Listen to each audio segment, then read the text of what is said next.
Best নিজে হব এবং যার দায়িত্ব রয়েছে তাকেও বেস্ট পজিশনে পৌঁছে দেবো। ডিসিপ্লিন প্রচণ্ড দরকার, সিরিয়াসনেস দরকার, তার সাথেও এনজয়মেন্ট অবশ্যই দরকার। এই জায়গাটা তো আমাদের লাস্ট কথা, যে আমরা কোয়ালিটি নিয়ে কোনো কম্প্রোমাইজ করি না। আমার ইনহাউস একটা টিম আছে শুধু, মানে তাদের কোনো কাজ নেই, তারা শুধু সারাদিন ওটাই করছে যে আরও কী করে কী করবো, আরও কী হাফস মিক্স করলে ভালো হবে, আরও কী করে টেম্পারেচার কী হবে না হবে। 2019 সালে জিএমপি পেয়েছিলাম, গুড ম্যানুফ্যাকচারিং প্র্যাকটিসেস, মানে গভর্নমেন্ট অফ ওয়েস্ট বেঙ্গল এটা দিয়েছিল এরকম, যেটা ড্রাগ কন্ট্রোল বলে।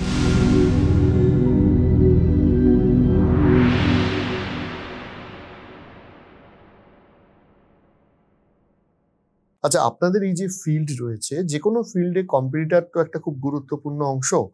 তো আপনারা কি মনে করেন যে এই ফিল্ডে কম্পিটিশন কতটা, এবং দ্বিতীয়ত হচ্ছে যে কম্পিটিটর আপনাদের সাথে কতটা কম্পিট করতে পারছে? ফিল্ডে তো কম্পিটিশন সবসময় থাকবে, সেই ক্ষেত্রে কম্পিট করতে পারছে তো চেষ্টা করছে, বাট সবসময় আমরা একটা জিনিস তো ট্রাই করি যে বেস্ট নিজে হব এবং যার দায়িত্ব রয়েছে তাকেও বেস্ট পজিশনে পৌঁছে দেবো। এবং সেটা অবভিয়াসলি আমাদের কোম্পানির সবাইকে সাথে সহযোগিতাতেই হচ্ছে। তো আমরা কিন্তু এখনো ব্র্যান্ড লিডার হিসেবে কিছুটা হলেও বলতে পারি। অন্তত আলতায় আপনি তো দোকানে গিয়ে দেখতে পারেন যে খুকুমনি কিন্তু বেশি দেখবেন, অন্য কিন্তু অতটা দেখতে পাবেন না। তো আমাদের যুদ্ধটা কিন্তু সবসময় সেখানে, যে প্রতিটা দোকানে যেন প্রপার ডিস্ট্রিবিউশন হয়, সিঁদুর প্রতিটা জায়গায় যেন প্রপারলি আমরা ঢুকতে পারি, তো আমরাই যেন থাকি। অবভিয়াসলি বাকিরা থাকবে, কিন্তু খুব উদার হয়ে তো আমার ব্যবসা করে লাভ নেই। তো আমার ব্যবসাটা তো কি, আমি বেস্ট পজিশনে যাব, সেটার জন্যই প্রতিনিয়ত খাটা। এবং সেটা ই কমার্স সাইট থেকেও, রিটেলার মার্কেট থেকে, মানে প্রতিটা জায়গায়, এবং প্রতিটা জায়গায় আমরা ছড়িয়ে যাব। এবার একটা জিনিস যদি কম্পিটিটর একটা বলতে চান, সেটা হচ্ছে একে বাঙালি হয়তো অনেক সময় কম্পিটিটর আমরা নিজেদের হতে পারি যদি নিজেদেরকে দুর্বল মনে করি। তো সেই দুর্বলতাটা আগেই কাটিয়ে দিতে হবে। এক লাইফে ডিসিপ্লিন প্রচণ্ড দরকার, সিরিয়াসনেস দরকার, তার সাথেও এনজয়মেন্ট অবশ্যই দরকার। এবং আমার অপোজিশন কি করছে আমি কিন্তু বুঝতে দেবো না, কিন্তু আমি সেই স্টাডি করে দেখে নেবো যে সে কি করছে। তাই সে পরবর্তী পদক্ষেপটা দেওয়ার আগেই তখন আমি চুপ থাকি, পরে আমি বুম করে আমার পদক্ষেপটা দেব। এটা কিন্তু আমার চাল হওয়া উচিত, মানে এটা যে কোনো বিজনেস স্ট্র্যাটেজি, যে কোনো কাজের ক্ষেত্রে এটা হওয়া উচিত। এবং আমরা সেটা করি, এবং যে কোনো জায়গায় গিয়ে আমরা অবজার্ভ করি, যে কোনো এরিয়াকে টার্গেট করি যে সেখানে আমাদের প্রেজেন্সটা কতটা। তো সেটা দেখে যদি দেখি কোনো কারণে আমাদের প্রেজেন্স কোথাও কম, সেক্ষেত্রে আমরা চাই সেই প্রেজেন্সটা কি করে আমাদেরই লার্জ স্কেলে প্রেজেন্সটা থাকবে, সেটা নিয়ে আমাদের প্ল্যানিং চলে, এবং সেটাতে আমরা সেখানটায় পৌঁছে যাওয়ার চেষ্টা করি। আর একটা জিনিস, যে কম্পিটিটর ব্র্যান্ড হয়তো অনেক কম্পিটিটর থাকতে পারে, আলতা সিঁদুর অনেকেই তৈরি করতে পারে, অনেকে ভিডিও দেখায় ঘরে ঘরে আলতা সিঁদুর তৈরি করে দিচ্ছি, একটু জল মিক্সড করছি একটু বাট সেটা করে কিন্তু আলতা সিঁদুর তৈরি হয় না অ্যাকচুয়ালি। আমাদের মানে এখন অবধি পুরো অটোমাইজেশন, পুরোটা অটোমেটিক পদ্ধতিতে হয়, কারুর হাতের কোনো জার্মস বা কিছু সেটা আসার কোনো সম্ভাবনা নেই। এবং আমাদের কম্পিটিটর হয়তো আলতা সিঁদুর তৈরি অনেকে করতে পারে, বাট ঘরে ঘরে নর্মাল আলতা সিঁদুর করলে বা ভিডিও ব্লগে দেখালেই তো আলতা সিঁদুর হয় না। তো সেটার জন্য কিছু প্রসেস দরকার হয়, প্রপার প্রসেস। তো সেটা হলেই কিন্তু আলতা সিঁদুরটা হবে। তো আমাদের যেভাবে পুরো অটোমেটিক পদ্ধতিতে আলতা সিঁদুর তৈরি হয়, যেখানে কোনো হাত লাগে না, এবং তারপরেও একটা ফিল্টার করা হয়, এবং কি করে স্কিনে পুরো অটোমেটিক পদ্ধতিতে তৈরির পরে কোনো মানুষের, প্রত্যেক মানুষ কাজ করে কিন্তু কারুর কোনো জার্মস বা কিছু আসার কিন্তু কোনো চান্স নেই। তো সেই যে প্রসেসটা অ্যাপ্লাই হচ্ছে, এবং এতগুলো হার্বস যে আমরা মেনটেন করে তৈরি করছি, আমরা কিন্তু শুধু মুখে বলার জন্য করছি না, আমরা কিন্তু ইনপুটটা দিচ্ছি, দিয়ে তবে বলছি। কারণ আমাদের কিন্তু main USP quality, quality, quality, অর্থাৎ হেলথ কনসিয়াস। অবশ্যই, কারণ 53 বছরের ইতিহাসে অনেক কোম্পানি তো এসছে, অনেক কোম্পানি গেছে, কিন্তু এই 53 বছর ধরে এই যে সুনামের সাথে একটা জায়গা ধরে রাখা, এটা মনে হয় সম্ভব হতো না যদি আমরা কোয়ালিটি কনসিয়াস না হতাম। আজকে এত আমাদের যারা কনজিউমার তারা যে আমাদের ওপর এই ভরসাটা রেখেছে এত বছর ধরে, আমাদের মাথায় হাতটা রেখেছে, এটা কেন হয়েছে? নিশ্চয়ই আমরা কোয়ালিটিটা এতখানি মেনটেন করি বলে এরকম। কারণ আমাদের যে টেকনোলজি, আমি আজকের দিনে দাঁড়িয়ে এখানে বলতে পারি, আমাদের যে টেকনোলজি, আমাদের যে ইনফ্রাস্ট্রাকচার, বা আমরা যা এমপ্লয়ীদের মানে আমাদের কুকুমনি পরিবার যা আমরা যেভাবে সংঘবদ্ধ, মনে হয় না খুব একটা কোম্পানিতে আছে। আর আলতা সিঁদুর কোম্পানিতে তো নেই এরকম, এটা আমি জোর দিয়েই বলতে পারি এখানে দাঁড়িয়ে এরকম। কারণ ইনফ্রাস্ট্রাকচার টেকনোলজি কিন্তু কথা বলে।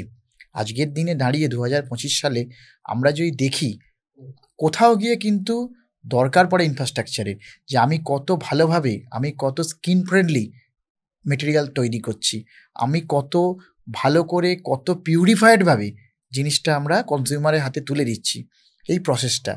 এবং এর সঙ্গে সঙ্গে যেটা হচ্ছে এরকম আপনার ডিস্ট্রিবিউশন নেটওয়ার্ক, এটা কিন্তু আমরা ডে বাই ডে, আজকের দিনে কিন্তু দাঁড়িয়ে আপনি যদি দেখেন আলতা সিঁদুরে কিন্তু প্রফিট মার্জিন খুব একটা ভালো নয়।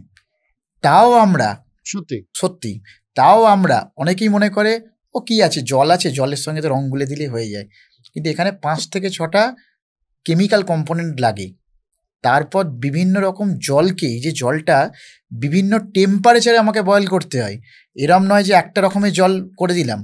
আমাদের ডিএম প্ল্যান্ট, আরও প্ল্যান্ট, ওখান থেকে জল বেরোচ্ছে, জলকে আমরা বিভিন্ন টেম্পারেচারে ফোটাচ্ছি, তারপর আমার হচ্ছে মিক্সিংগুলো হচ্ছে, হয়ে আবার ফিল্টার হচ্ছে, হয়ে আমার চেম্বারে আসছে, সেখান থেকে আমার ফিলিং লাইনে ঢুকছে। এটা একটা লং টার্ম প্রসেস। তো এই জায়গাটা কেউ ইচ্ছে করলে চাইলেই যে ও আলতা সিঁদুর কোম্পানি আমি তো কালকেই খুলে ফেলছি, বা আমরা অনেকেই ভাবি এরকম আজকের দিনে দাঁড়িয়ে এরকম, আমরা তো লিখে দিচ্ছি আমরা কোয়ালিটি এরকম ভালো, ত্বকে কোনো ক্ষতি করে না।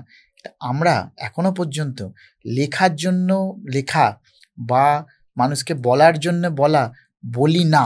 আমাদের R&D একটা টিমই আছে যারা প্রতিনিয়ত কাজ করে আরও কি করে কোয়ালিটি ডেভেলপ করব। এই জায়গাটা তো আমাদের লাস্ট কথা, যে আমরা কোয়ালিটি নিয়ে কোনো কম্প্রোমাইজ করি না।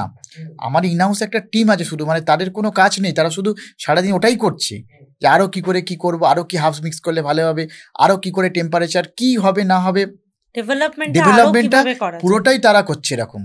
আপনি আমাকে একটা কথা বলুন, সেটা হচ্ছে যে প্রোডাক্ট ভ্যারিয়েশন যেভাবে আপনারা করছেন, বা যতটা ক্যাপিটাল, তো এখানে একটা যে কোনো বিজনেসের বড় খুব ইম্পর্টেন্ট বিষয়, সেটা কি আপনার কি মনে হয় যে এটা আপনারা দীর্ঘদিন একটা ক্যাপিটাল থাকার জন্য আর ভবিষ্যতে প্রোডাক্ট আনতে আরো বেটার সুবিধা হচ্ছে, নাকি মনে হয় যে আরো একটু ক্যাপিটাল ইনভেস্টমেন্ট এলে বেটার হতো? আপনারা এখানে কি ফিল করেন? কেন আমি জিজ্ঞেস করছি, বিকজ একটা কালচার বা একটা মানে শুনে আসা কথা, সেটা হচ্ছে বাংলা থেকে ব্যবসা করতে খুব অসুবিধা হয়, বা বাঙালির দ্বারা ব্যবসা হবে না, ইত্যাদি ইত্যাদি। সেই জায়গাটা আমি আপনাকে জিজ্ঞেস করছি। এই জায়গাটা কিন্তু সম্পূর্ণভাবেই ভুল, যে বাঙালি ব্যবসা বোঝে না বা বাংলা থেকে ব্যবসা হয় না, এটা কিন্তু একদমই নয়। আজকে বাংলা থেকে কত বড় বড় বিজনেসম্যানই তো উঠে আসছে বা করেছে, মানে আপনি যদি দেখেন এরকম, আপনি যদি টপ ইন্ডিয়ার বিজনেসম্যানদের মধ্যে দেখেন, তার মধ্যেও কিন্তু বাঙালি আছে তো অনেকেই বাঙালি আছে এরকম। তো আজকে কিন্তু বাংলায় ব্যবসা করতে প্রবলেম হয়, এটা একদমই ঠিক কথা নয়, বরং আমরা অনেক কিছু সুযোগ সুবিধা পাই এরকম। তো সেই জায়গাটা আমাদের তো ভালোই হয়। আর দেখুন, ক্যাপিটাল ইনভেস্টমেন্ট তো যে কোনো বিজনেসে থাকবেই, এই ব্যালেন্সিংটা তো করতেই হবে। আর আমাদের ক্ষেত্রে ব্যাংক লোন তো আছেই, তারপর ধরুন এই যে এমএসএমই, আমরা এমএসএমই রেজিস্টার্ড ইউনিট, এমএসএমইর অনেক সুযোগ সুবিধাই আছে এরকম। তো সেইগুলো তো আমরা অ্যাভেল করার চেষ্টা করি। আমাদের ধরুন পিএফ, ইএসআই, মানে গভর্নমেন্টের যা নিয়ম আছে আমরা সব কিছুই তো মেনি। আমাদের ফায়ার, পলিউশন, দেখুন আর একটা জিনিস এরকম এই কথায় কথায় উঠে এলো, আজকে কিন্তু অনেক ব্যবসায়ী করে, কিন্তু আপনি যদি দেখেন আজকে কিন্তু এই যে ফায়ার লাইসেন্স, পলিউশন লাইসেন্স, এগুলো করেই না অনেকে, প্রয়োজন নেই তো করার এরকম। কিন্তু আমরা কিন্তু প্রত্যেকটা গভর্নমেন্টের রুলস অ্যান্ড রেগুলেশন মেনে সব কিছু করেই কিন্তু আমরা ইন্ডাস্ট্রিটা চালাই এরকম। কারণ আমরা, আর আমাদেরই মতো একটা কোম্পানি, জাস্ট কুকুমনি একমাত্র কোম্পানি যে আইএসওটা বিএসআই থেকে আছে। আইএসও তো রাস্তাতেও মানে রাস্তার অনেক কোম্পানি করে দিচ্ছে এরকম, কিন্তু আমরা কিন্তু বিএসআই থেকে আইএসও নিয়েছি, কোয়ালিটি কন্ট্রোল। হ্যাঁ, এই জায়গাটা তারা আসে 3 দিন ধরে, আমাদের কোয়ালিটি কন্ট্রোল অডিট চলে। দিল্লি থেকে লোক আসে, তারা দেখে মানে লং টার্ম প্রসেস এরকম। 3 দিন আমাদের পুরো ফ্যাক্টরি বন্ধ রাখতে হয়, তারা আসে, এসে দেখে সব কিছু করে তবেই কিন্তু দেয়। এবং প্রসঙ্গত বলি, আমরা 2019 সালে জিএমপি পেয়েছিলাম, গুড ম্যানুফ্যাকচারিং প্র্যাকটিসেস, মানে গভর্নমেন্ট অফ ওয়েস্ট বেঙ্গল এটা দিয়েছিল এরকম, যেটা ড্রাগ কন্ট্রোল বলে। ওরা এসে দেখে গেছিলো যে আমাদের ম্যানুফ্যাকচারিং প্রসেসটা এতটাই ভালো বা আমাদের কোনো ডিফেক্ট এতটাই কম, ডিফেক্ট নেই বললেই চলে এরকম। দেখুন, জিরো ডিফেক্ট তো কেউ ক্লেম করতে পারে না, কাজ করতে গেলে 19-20 ডিফেক্ট থাকবেই। এখন মেশিনারি হয়ে যাওয়াতে সেটা পার্সেন্টেজ আরো কমে গেছে। আচ্ছা, একটা জিনিস বলুন, এই যে পরিবার থেকে ব্যবসা, পারিবারিক ব্যবসা পাওয়ার অসুবিধা কি কি আর সুবিধা কি? পারিবারিক ব্যবসার সুবিধে যেটা মানে আমার মনে হয় এরকম যে একটা পরিবার থেকে বড় হচ্ছি তো, এই যে একটা টান মানে জিনিসটা ধরে নেওয়া, এটা খুব তাড়াতাড়ি হয়, এরকম খুব তাড়াতাড়ি এই জিনিসটাকে ক্যাচ করা যায় যে আমার ফ্লো বিজনেস। এবার তারপর সেই প্ল্যাটফর্মটাকে রেখে আপনি এক্সপ্যান্ড করলেন, ঠিক আছে। দ্বিতীয়ত যেটা হচ্ছে সুবিধে হয় কি হলো, যে আপনি কোনো একটা কিছু করতে যাচ্ছেন, সেখানে বাবা মার সাপোর্টটা, মানে এটা আমি আমারটা বলছি এরকম, আমি জানি না অন্য কার ক্ষেত্রে কি হয়, তো এই সাপোর্টটা আপনি খুবই পাচ্ছেন। বাবা মা সব কিছু করে দিচ্ছে, দেখে দিচ্ছে, যেটা যেটা বলছেন সব কিছু। তো এই ফ্যামিলি সাপোর্টটা, মানে আপনি যদি বাবা মার ওই জেনারেশন থেকে বলেন, ওই সাপোর্টটা তো আমি সবসময় পাই এরকম। আর অসুবিধা বলতে এরকম যে, দেখুন নিন্দুকেরা তো অনেক কথাই বলে, বাবার ব্যবসা আছে ওই জন্য, যেটা হয় বাঙালিদের এরকম, ও তো বাবার ব্যবসা আছে, বাবার ব্যবসা বসে গেছি, ঠিক আছে, এটা তো অনেকেই অনেক জায়গায় বলে, কিন্তু এটাকে আমি অন্তরে দিই না। আমি জানি আমার কর্মই আমার লাস্ট কথা বলে। আমি একটা জিনিস সবসময় মনে রাখি যে আমার একটা গোল সেট করব, সেই গোলটা অ্যাচিভ করার জন্য কি কি করতে হবে, এটা আমি বলি না, এটা সকলেরই একটা মোটো হওয়া উচিত যে আমার একটা গোল সেটিং দরকার। সেই গোল সেটিংটাকে আমি কিভাবে অ্যাচিভ করব, সেই wise plan and execute the প্ল্যানটা এক্সিকিউট করলে প্রপারলি তো যে কোনো লোকই সাকসেসফুল হতে পারবে। শুধু আমি বলে কেন, যেটা নতুন ইয়ং এন্টারপ্রেনিয়ররাও আসছে, তারা তো প্রত্যেকেই একটা প্ল্যান করছে, অ্যাকশন প্ল্যান বানাচ্ছে, সেই অনুযায়ী চেষ্টা করছে। তো আমার মতে হচ্ছে প্রথমত 3টে জিনিস খুব দরকার। আমার কথা হচ্ছে, প্রথম কোয়ালিটি দরকার, সেটা ম্যানুফ্যাকচারিং বিজনেস হোক, সার্ভিস বিজনেস হোক। আর সেকেন্ড দরকার, মানে আমাদের ক্ষেত্রে বলি কন্টেন্ট ইজ দ্য কিং। হ্যাঁ, আর কমিটমেন্ট ভ্যালু সব সময় থাকা উচিত। একটা বিজনেস বলুন, একটা সার্ভিস বলুন, যাই করুন, সেটাকে বড় করতে গেলে, কারণ কমিটমেন্ট আপনার যখন থাকবে, আপনি যদি একটা জায়গায় কমিটেড হন, হয়ে যদি সেই কাজটা করেন, দেখবেন কাজের প্রতি ভালোবাসা অনেক বেড়ে যাবে এবং লোকের অ্যাকসেপ্টেন্সও আপনার কাছে এসে যাবে, এরকম যে না, এ তো কমিটমেন্ট রাখতে পারছে, তাহলে ওকে ট্রাস্ট করা যায়, ওকে কাজ দেওয়া যায়। And third is service. আপনার সার্ভিস যত প্রম্পট হয়, মানে আপনি আপনার অ্যাঙ্গেল থেকে বলছেন, আমি আমাদের অ্যাঙ্গেল থেকে তাড়াতাড়ি প্রোডাক্ট পৌঁছে দিচ্ছি, বা কোনো তাদের প্রবলেম হলে সেই প্রবলেমটাকে সলভ করছি, এই 3টে জিনিস যদি কোয়ালিটি, কমিটমেন্ট, সার্ভিস, এই 3টে জিনিস যদি ঠিকমতো করতে পারা যায়, তো যে কোনো বিজনেস বা যারা নতুন আসছে তারাও কিন্তু খুব তাড়াতাড়ি স্ট্যান্ড হতে পারবে। আর দেখুন, ডিসিপ্লিন তো খুবই দরকার লাইফে, অ্যান্ড টাইম ম্যানেজমেন্ট। এই জায়গাটা যে আমি কোন সময় কোন কাজটা করব, প্রত্যেকেরই পার্সোনাল লাইফ, প্রফেশনাল লাইফ সব কিছুই আছে। তো আমরা তো সব কিছুই ধরুন হচ্ছে আমরা এর মধ্যেও ঘুরতে যাচ্ছি, খেতে যাচ্ছি, আনন্দ করছি, কাজের সময়টা কাজও করছি এরকম। তো এই টাইম ম্যানেজমেন্টটা যদি একজন খুব ভালো করে সেট করে নেয়, এরকম যে আমি কোন সময় বেরিয়ে, ধরুন আমরা সকালবেলা 11:30 অফিস চলে যাই, অফিসে এই কাজটা করি, ও করে ইভিনিংয়ে আবার তারপর ফ্যাক্টরি ভিজিট, তারপর প্ল্যান ভিজিট, আমাদের ধরুন মাল্টিপল ফ্যাক্টরিজ আছে, সেখানে ভিজিট করতে হয়, সেখানে অফিসে যেতে হয়, কলকাতাতেও অফিস আছে, এখানে ওখানে করে সব জায়গাগুলোই তো ঘুরতে হয়, দেখতে হয় এরকম। তো এই যদি টাইম ম্যানেজমেন্টটা প্রপারলি কেউ করে নিতে পারে, সো আলটিমেটলি মানে হি অর সি অবভিয়াসলি এরকম সাকসেসফুল হবেই।